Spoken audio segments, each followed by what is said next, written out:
If you think you can't generate good ideas, it's not you, it's the framework that you're using. Won't waste another minute. No, I won't. I'm a Here's the man million on a dollar mission. question.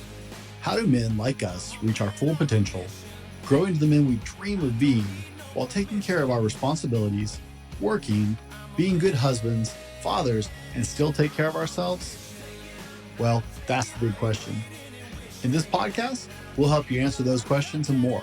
My name is Brent, and welcome to the Fallible Man Podcast. Welcome to the Fallible Man Podcast, your home for all things man, husband, and father. Big shout out to Fallible Nation. You guys make this possible, and a warm welcome to our first-time listeners. Thanks for checking us out and giving us a try. We hope you enjoyed the show. My name is Brent, and today my guest is professor, consultant, and author of over 20 books, Robin Landa. Robin, welcome to the Fallible Man Podcast. Thanks so much, Brent. I'm thrilled to be here. I'm excited about our conversation, Robin. Your book is incredibly interesting, and we're going to get into that a little bit later, guys. And if you're watching on the video, you can see the icon behind her. But the book is called The New Art of Ideas, and the complete title is The New Art of Ideas, Unlock Your Creative Potential. It's the subtitle.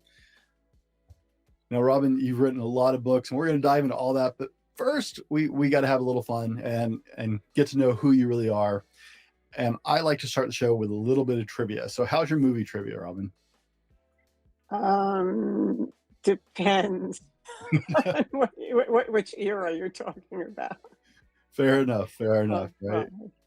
Okay, so who directed the hit 2017 movie Get Out? Is it A, James Wan, B, Jordan Peele, C, Guillermo del Toro, or D, Tim Story?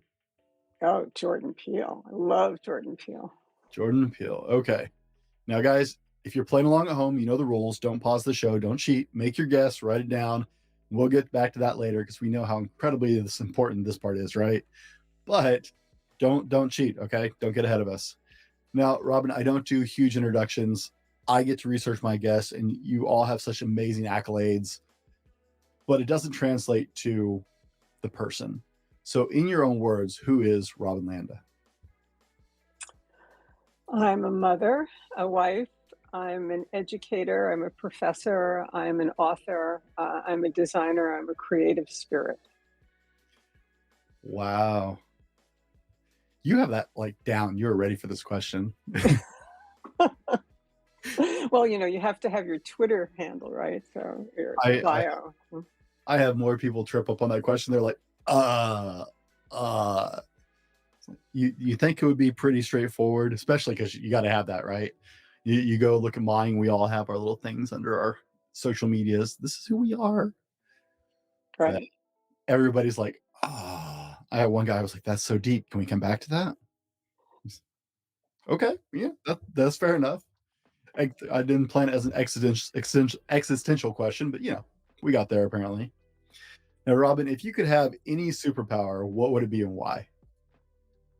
Ooh, I think I would like to be able to, personal or more about the world. I think I would like to be able to stop war, which would be great. I don't know if that's a superpower, but like sort of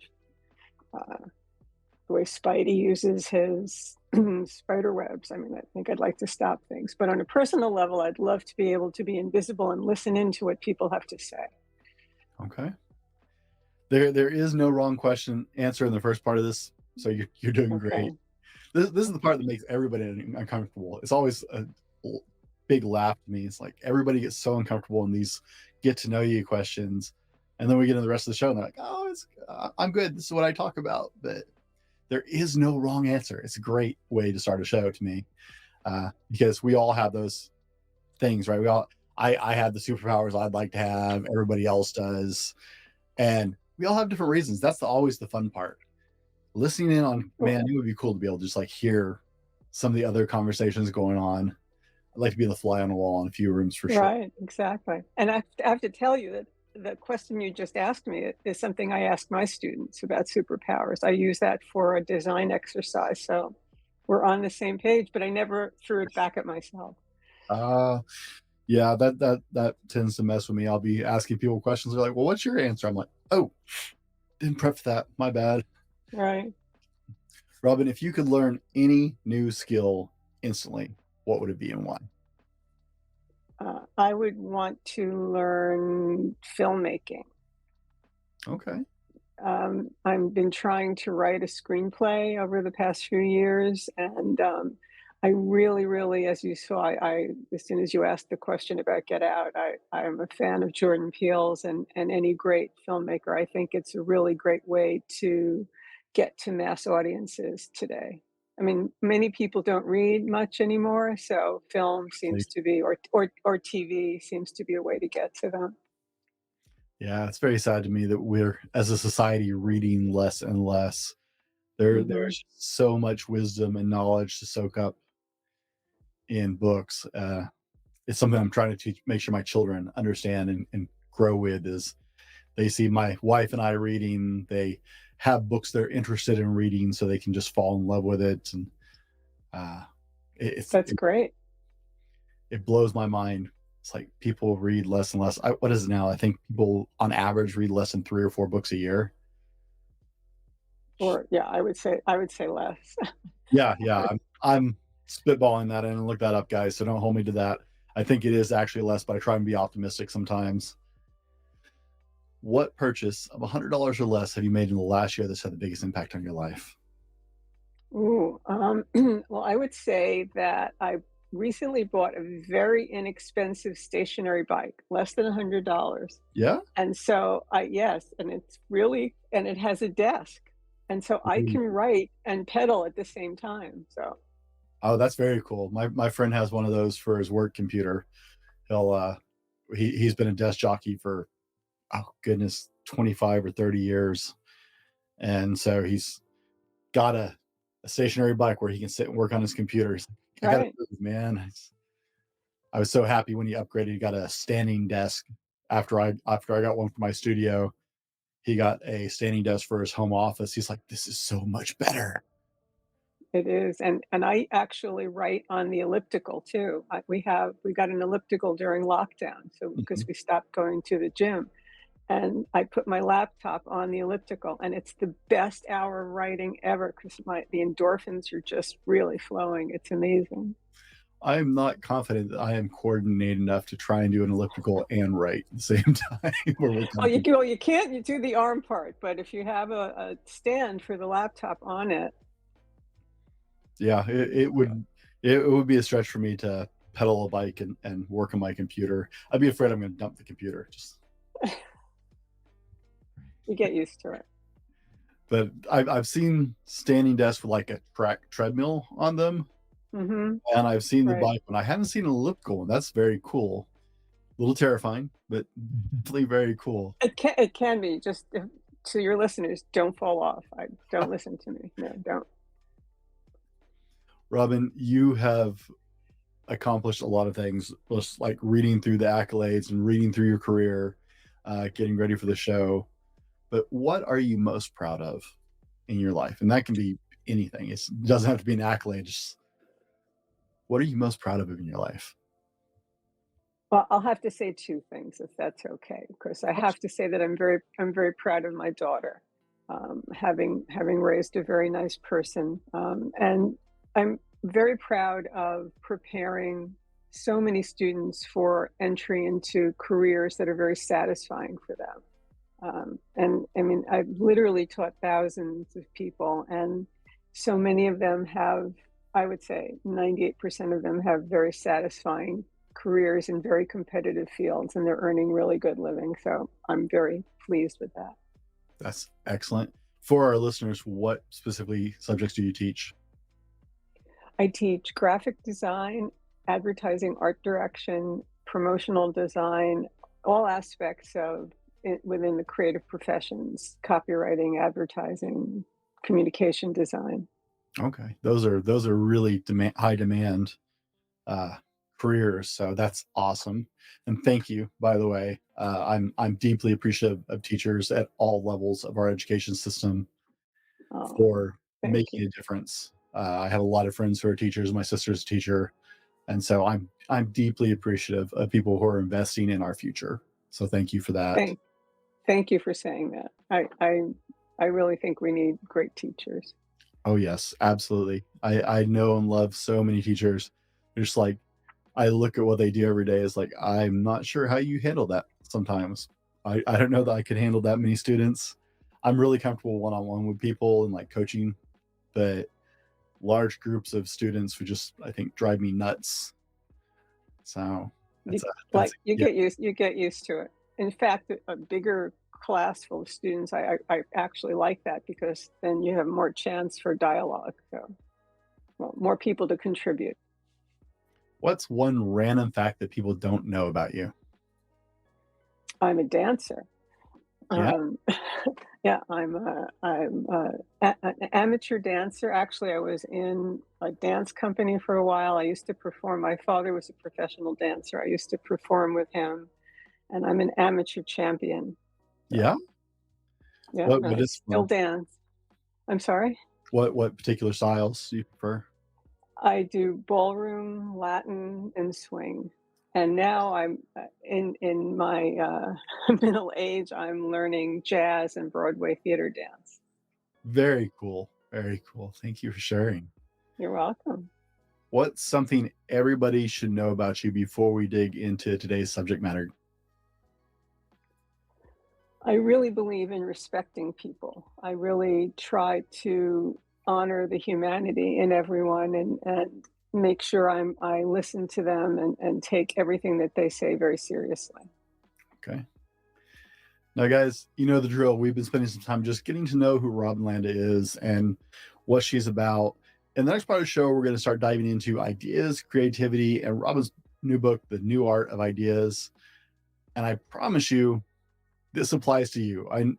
The subject matter seems like maybe a different topic than I've covered in the past, but I promise, guys, this is right up your alley, whether you know it or not.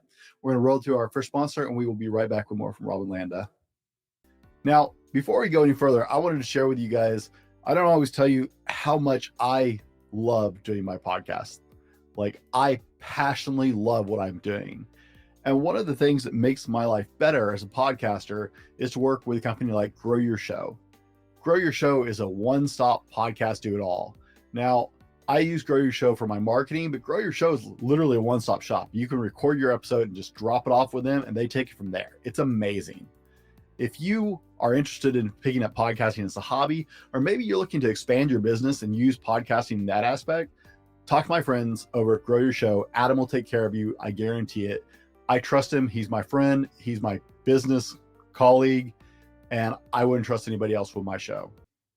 Guys, welcome back. In the first part of the show, we were just spending some time getting to know who Robin is. And in this part of the show, we're going to dive into ideas, creativity, and Robin's book, The New Art of Ideas. Now, Robin, I was getting ready for the show, and I was looking through the mini titles. You've written, is it 24 books? Is that correct? We're up to 26 right now. I just have a new book coming out in November. Oh, my goodness. Okay. So one of the things I've seen, just the reoccurring theme, is you are obsessed with creativity in all forms, whether it's writing, whether it's marketing, whether it's design. All your books tend to center around there. Where does this come from? Where this obsession with creativity? I think all my life I've just been into creative acts, whether it's drawing or painting or dancing or writing, and teaching is very creative too. But it's something, interestingly, that most people think is magic or elusive. And I really try to help people understand that it's not magic, that all of us can be creative. You just have to learn how. Okay. I know in the first part of the show, you mentioned you grew up with your father being a dancer. So you grew up in a more creative household anyway. Right. My mother was highly creative. That's where I get my flair for creativity comes from. But it's always, it does. It seems like it mystifies people who don't feel like they're naturally creative when Right. they interact And with people who are. and it's so crucial for business now because we've moved away from a manufacturing society into an innovation society. And so you can't innovate unless you can think creatively. And I like to say that people in business should really think strategically creatively because it can't just be like it is in fine art. It has to be purposeful and aimed. And so I call it strategic creativity. Okay. I like that. And that's one of the books you did recently, isn't it? Strategic Creativity. Right. I saw that title. I was like, I'm gonna have to check that book out now. Next. I'll send it to you. I saw it on your website. I'm like, ooh, I may have to go get me a copy of that one. Thank you. As a creative, I'm always like, okay, there's so much to learn. There's always so many new ideas and concepts, and it's like, oh yeah, I can always use more input in that field. Now there are people listening right now, I guarantee, who think in their own minds that they're not creatives, right?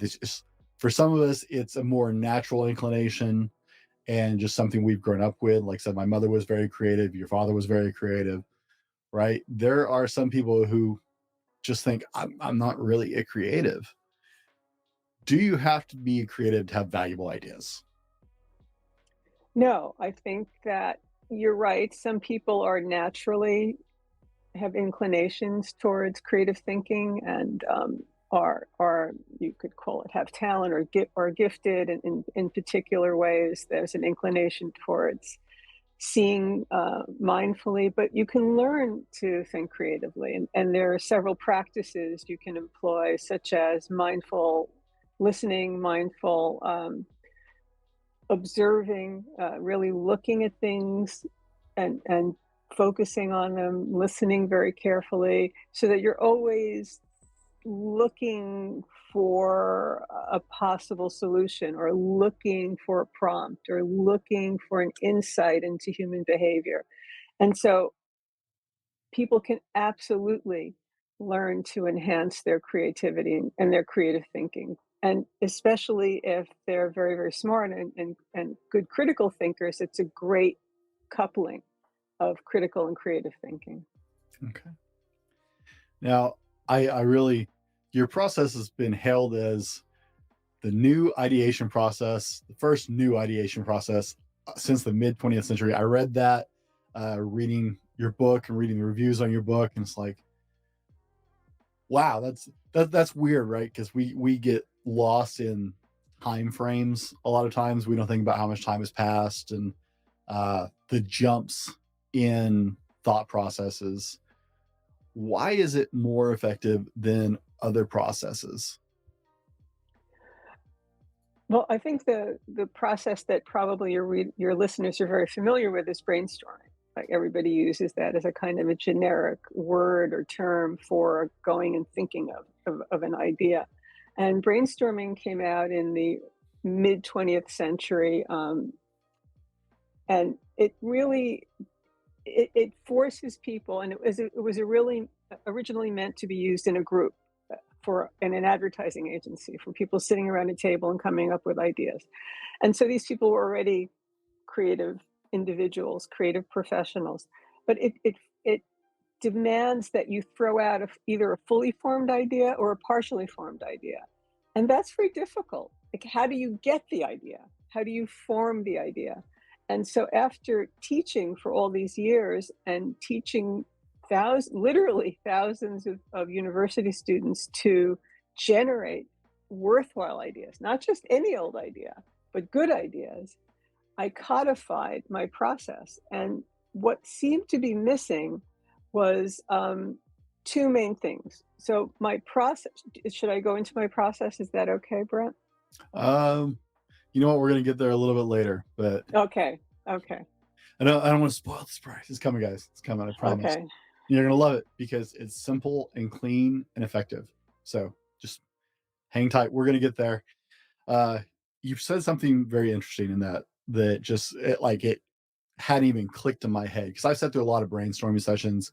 Like I said, I work on a lot of creative projects. I actually work on several events, from conferences to youth events. And I have sat around with my co-directors on some of these events in brainstorming sessions, right? And I realized, as you were saying, it's like I've never identified that issue. But one of the reasons I get frustrated with a couple of my co-directors is they'll throw out a random idea. I'm like, okay, explain that idea a little bit. And they're like, I don't know, it's just an idea. and there's no process behind it. There's no actual, Right. they came up with a title, but they don't know why it moved them or why it clicked in their head. Mm-hmm. I never I knew it bothered me when it came up, but I never clicked as to why that was so annoying for me. And you're right, because when I throw something out generally, and when I'm in those sessions, I can explain it right away. I have a whole thought process behind it and where it's going and how it's going to look before it ever comes out of my mouth.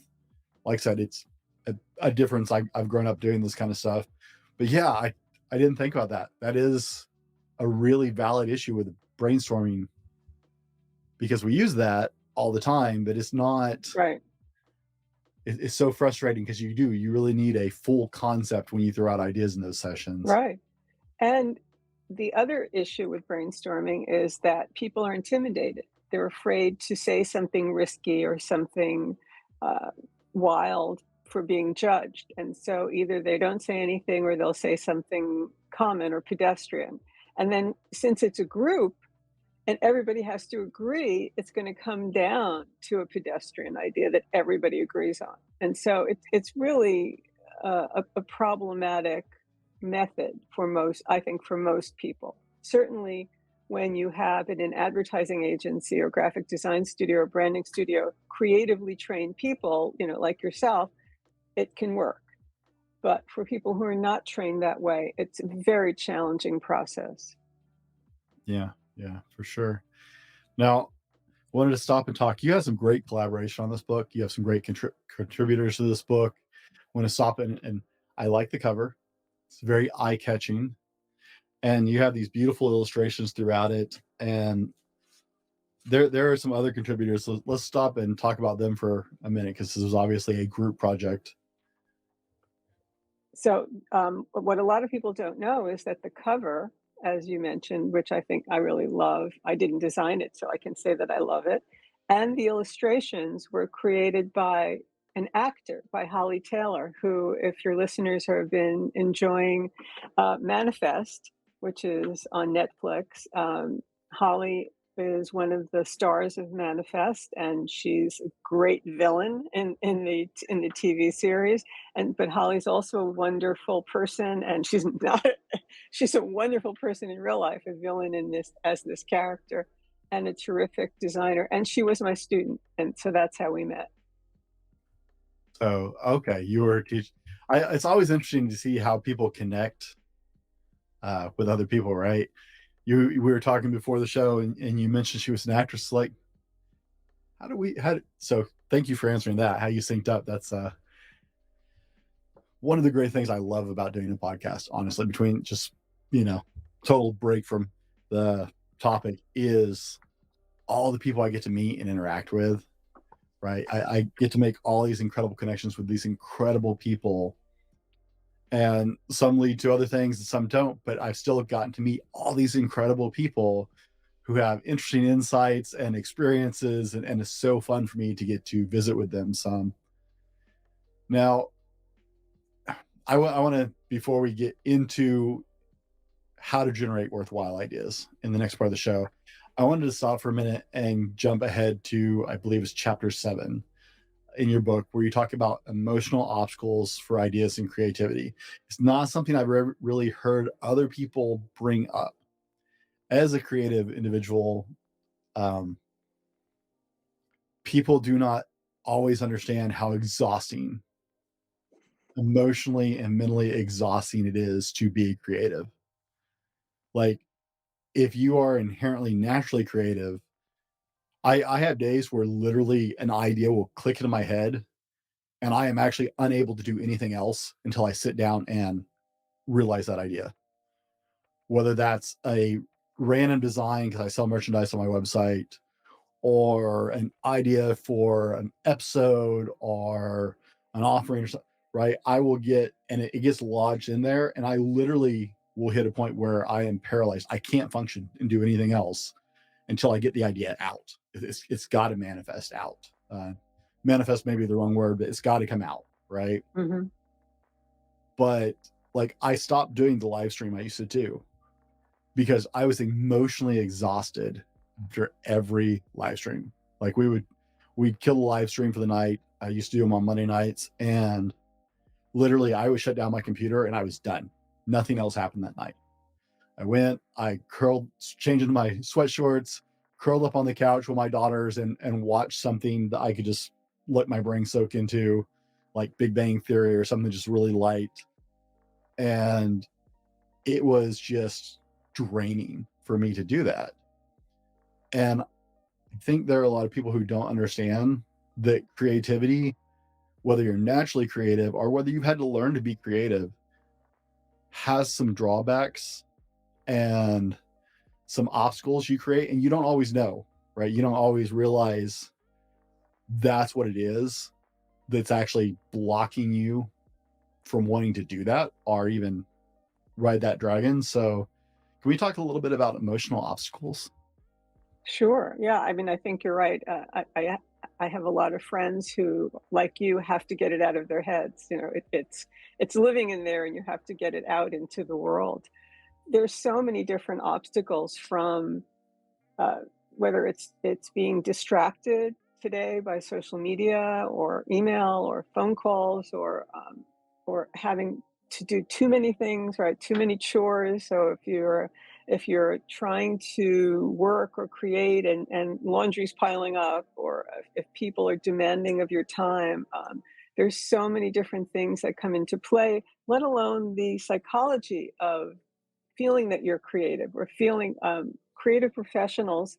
And this goes across the board for, I think, musicians and actors and fine artists tend to go from feeling that, wow, this is like the best idea anyone's ever had, to this is total junk.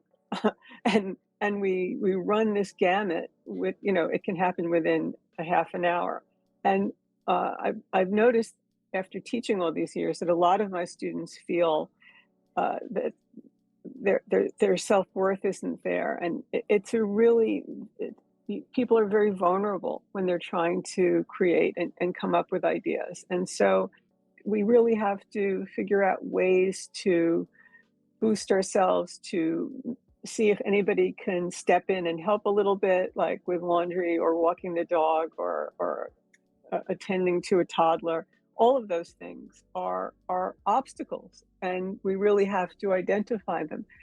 And the one thing that I find when I mentor other faculty is that they don't put time in to what they need to do or what they think they want to do.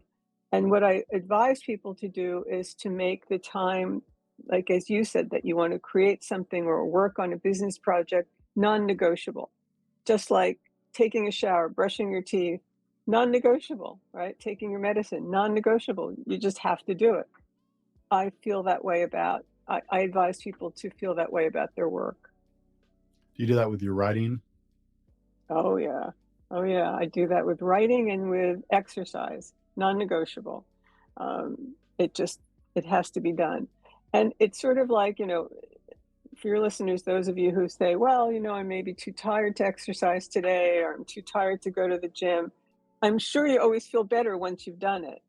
And it's the same thing with creating and as with a workout. You always feel better after you've done it. I've spoken to other authors, none who have written as many books as you. That's a feat on its own to be able to write that many books.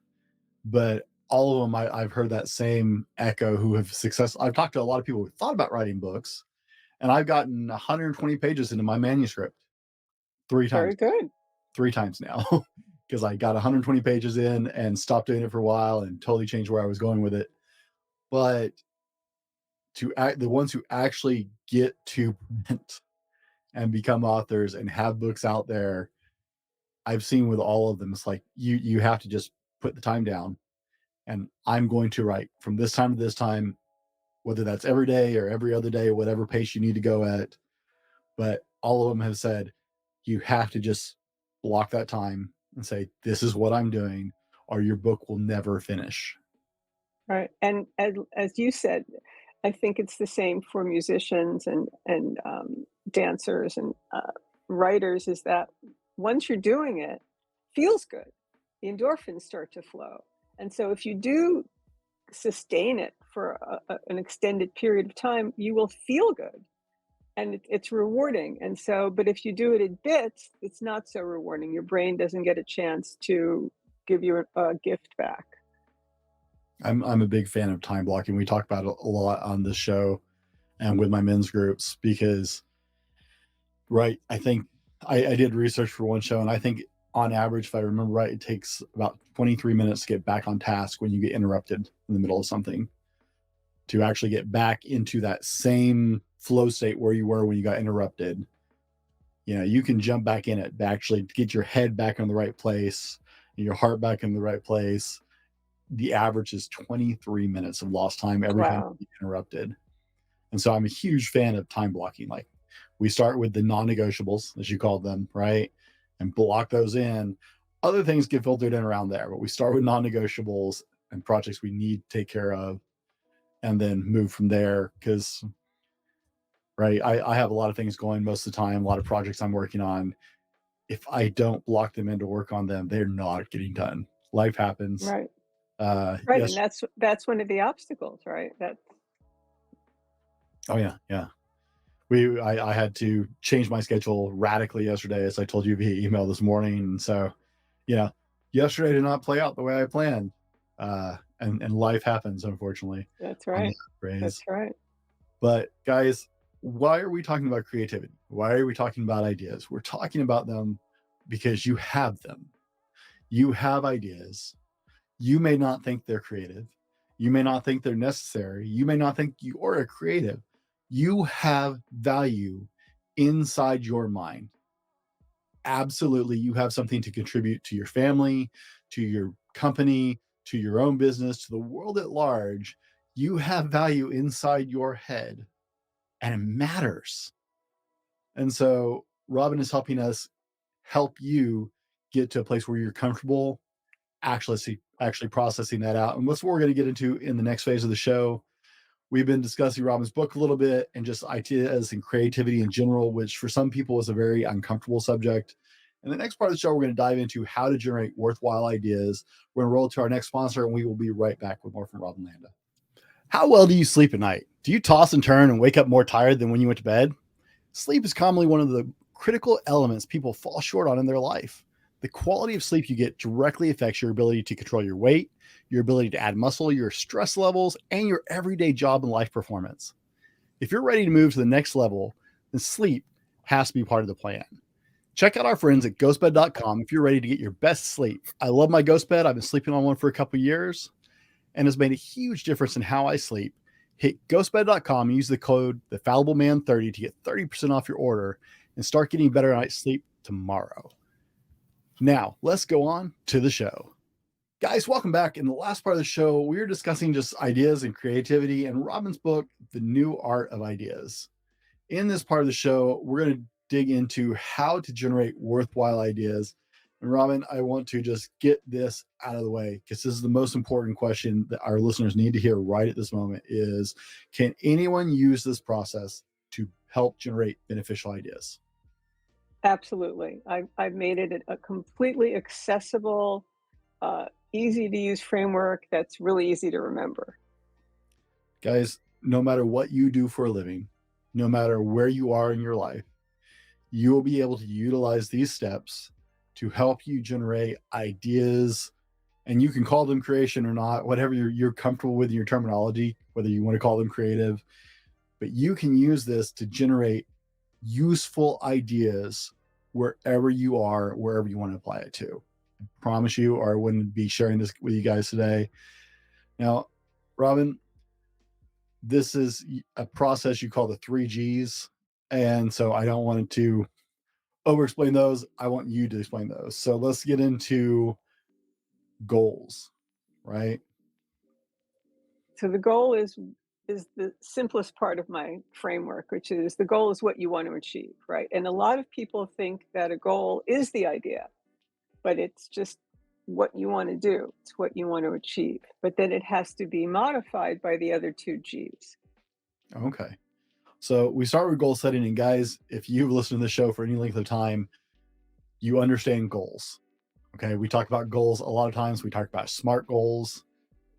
Excuse me. And this is no different. You're setting a goal for what you want to achieve, right? This is something should be comfortable for you. The rest of this is where you're really going to dial into what's moving the needle. So the next one on the dial or on your list is the real secret sauce, as far as I'm concerned, is gap. Can we explain that a little bit? Because that seems weird. Yes, the gap is, you're right. I think it is one half of the secret sauce. And the gap is the unmet need. What hasn't been created? What isn't out there that would meet a need of people or meet a desire? What's the missing piece? So when academics, people at faculty at universities do research, we do what's called a literature search. And it's not about reading literature, but it's about looking at the existing body of knowledge. And we're looking at it to see what's been done and what needs to be done and what's missing. And then in my other fields of graphic design and advertising, when we want to differentiate a brand or an entity or an organization or a social cause, we think about differentiating, about doing something different than the competition. And so those are both gaps. And so a gap in my framework can be a missing piece of research. It can be a crack in the research. It can be an area that has not yet been explored. So, for example, can you store objects in outer space? Um, that hasn't been really explored. It's starting to be explored. Is there an underserved or an unconsidered audience, a priority group of people whose needs haven't been met? Is there a lack of understanding about something, about a process? Is there a method of delivery that hasn't been utilized? Is there a toxic-free method? Is there a system that's not been examined? Is there a way to look at the world's chronic issues, like people who don't have homes or people who don't have access to clean water? So there's so many gaps out there. You tell some terrific examples in your book. I love the fact that Lego is looking into more friendly plastic alternatives for their blocks. As a parent who has kids who play with Legos and love Legos, I grew up on Legos. I think they're an awesome toy just because they foster creativity. Mm-hmm. So it's great to see that Lego is going, hey, how can we do this in a better way? Right, exactly. And then you told a story about a guy who designs controllers with Microsoft for a veterans foundation to help them be able to gain despite any injuries or disabilities. As a former Microsoft vendor, I'm a huge fan when they do those philanthropic endeavors. But that is, as a former gamer, I spent a lot of years gaming. The fact that someone went, you know what, there are veterans who are coming back with disabilities, and that's an incredible example of filling a gap, getting in there and taking care of that.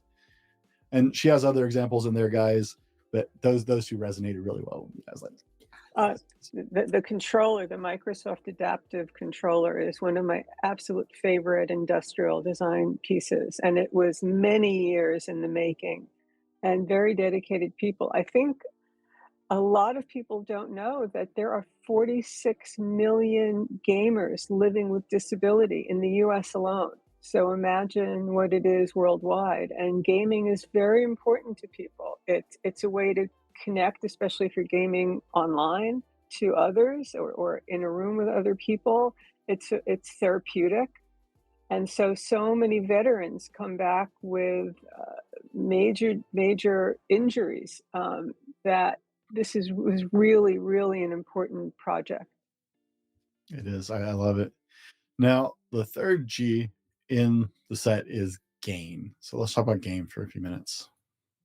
So you just did, because this Microsoft Adaptive Controller was a benefit for gamers living with disability who had limited mobility. This enabled them to game just like anybody else could game. And so what I always think of in terms of what makes an idea worthwhile or what makes an idea a good idea, because people have a lot of bad ideas, is there a benefit for either individuals, society, business, or the planet? And so I'm sure that a lot of your listeners understand the triple bottom line. So the usual bottom line is, how can we make a profit, right? It's Mhm. about profit for business. The triple bottom line really thinks about, it's three P's. It's people, planet, and profit. And so I teach my students and my clients to really think about, how can this benefit the world in a meaningful way? One of the things you mentioned in the book is sometimes those ideas start with gap, which is one of the things that like triggers things for me, because I'll look at something and go, why isn't somebody doing that? What do you mean there isn't a solution for this, right? And so, guys listening, I want you to understand, look around your world, and it might be something, an idea involving your family. You know, what's missing in the way we do things for us to achieve a certain feeling, right? So you can start with what's missing and what the reward is, and just figure out, you know, the first G of goals, right? You can reverse engineer this. You can play this all three directions. It's one of the things I love about the concept, Mm-hmm. is Yeah, it's not a linear path. right. You can start at any one of these three places, guys, and be inspired. Once you start with, this is what I'd like to achieve, or what can make this better, you can go each direction from there to solidify whether this idea is going to have good value to you personally, to you as a business, to you as an employee, right? You may solve a great solution for one of your businesses that you work for. I had a colleague who created a new tool when I was a Microsoft vendor. He created a new tool, new solution, which saved Microsoft a lot of money in one of the processes we had, because it was just so time consuming. He figured out a way to that, and took a lot of work and a lot of effort, but he had an end goal in mind, right? He knew what the gain was going to be for Microsoft. He knew what the goal was, because he was trying to make our lives easier. And he figured out what the gap was, what the missing pieces were, and then built solutions for it. This can be used to vet work. This can be used in your home life. This can be used in your personal endeavors. It's good ideas. It's just about how to have good ideas and vet that it's worth your time. See, I told you, this applies to all of you listening. Let me be very clear about that. We talked a lot about creativity. You don't have to be a quote unquote creative. Okay. This is about identifying, this is a good idea and I want to do something with it. And it can apply to all the pieces of your life. Guys, if you're getting something out of the conversation, do all the good social media nonsense that I hate. Like, thumbs up, share, all that stupid social media nonsense.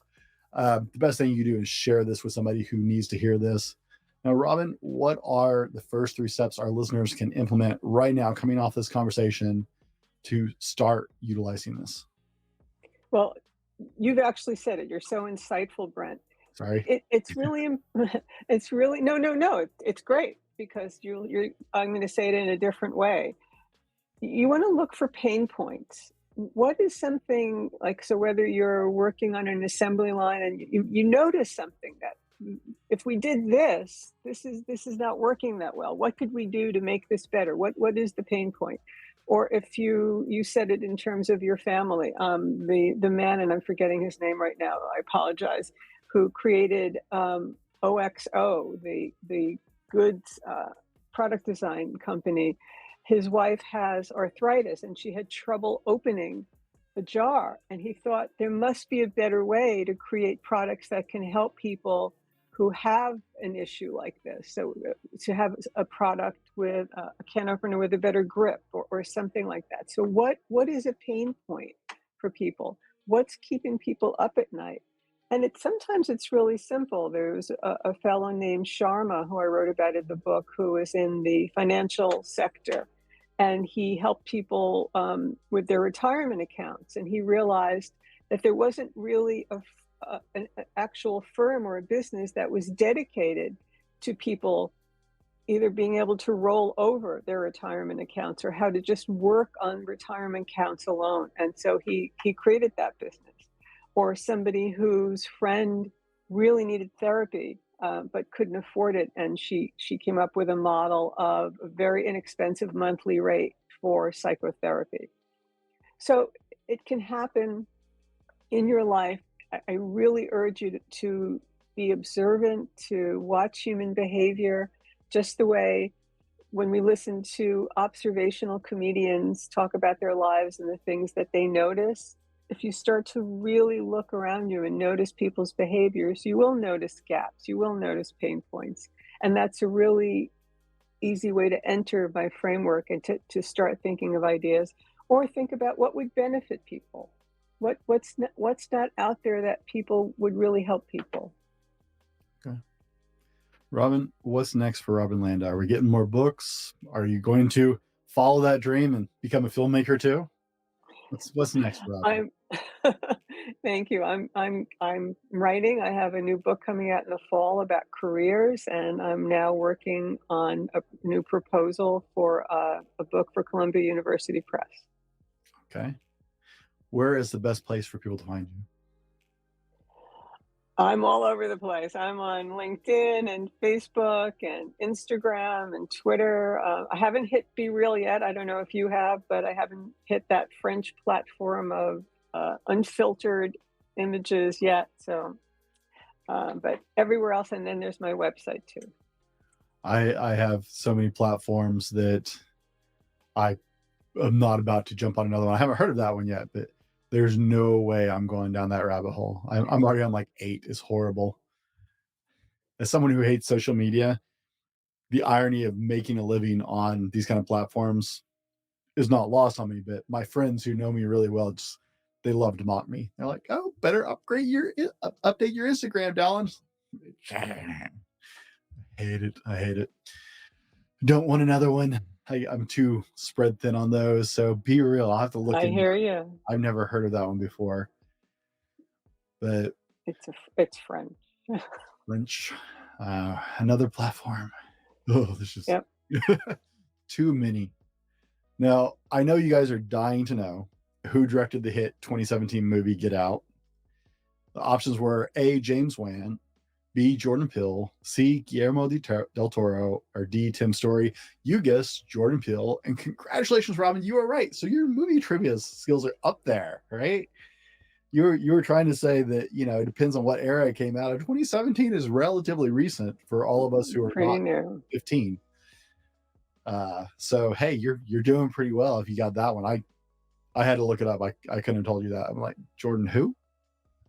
I recognize Guillermo del Toro out of that set, but the rest of them, I'm like, dude, direct movies? I don't know. So, hey, congratulations. And if you guys guessed that right, congratulations to you. Now, we know that that's the important thing on the show, but just to satisfy my curiosity, Robin, wrap us out. What is the most important thing you want listeners to hear today? If they hear nothing else, what's the most important thing you want them to hear? If you think you can't generate good ideas, it's not you. It's the framework that you're using. All right. Robin, thank you for joining us today and taking time to be on the show. Gents, be better tomorrow because of what you do today, and we'll see you on the next one. This has been the Fallible Man Podcast, your home for everything man, husband, and father. Be sure to subscribe so you don't miss a show.